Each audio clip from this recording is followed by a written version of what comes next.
With me now is CTV News U.S. political analyst Eric Ham. Eric, thanks as always for joining us.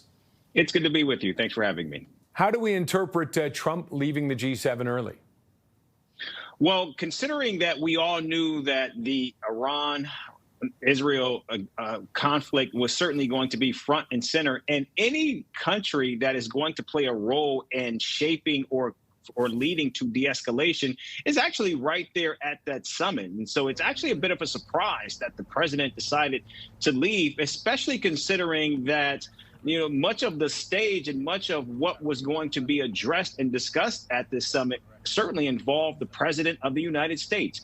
Many of the nations there wanted to have bilateral meetings with the president to discuss, of course, his signature economic policy surrounding tariffs, and of course, how to confront and deal with both the growing conflict in the Middle East as well as in Europe. And so the fact that the president is leaving early, it begs the question, is the United States going to continue to remain a key player on the world stage, or is this symbolic of the president actually signaling the United States retreat from so many intractable issues confronting the global space right now?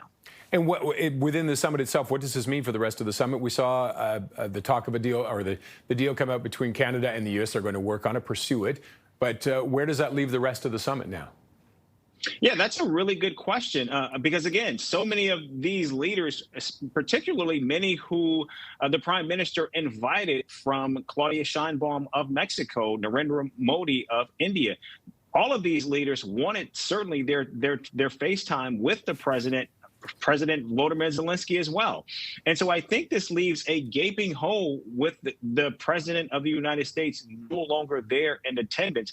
But it also gives, I think, Carney even more opportunity to shine, given that it is his inaugural opportunity to host the G7 summit.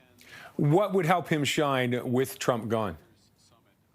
Well, I think the fact that he already has, or they have made this announcement of a 30-day timeline to begin putting together the framework for a deal between the two countries, I think is a massive win for the prime minister. We knew going into this event, while it was certainly going to be, the stage would be owned by Donald Trump, but the fact that we now see so early in the summit that there is this announcement of a potential breakthrough, I think that cements a massive win for the prime minister.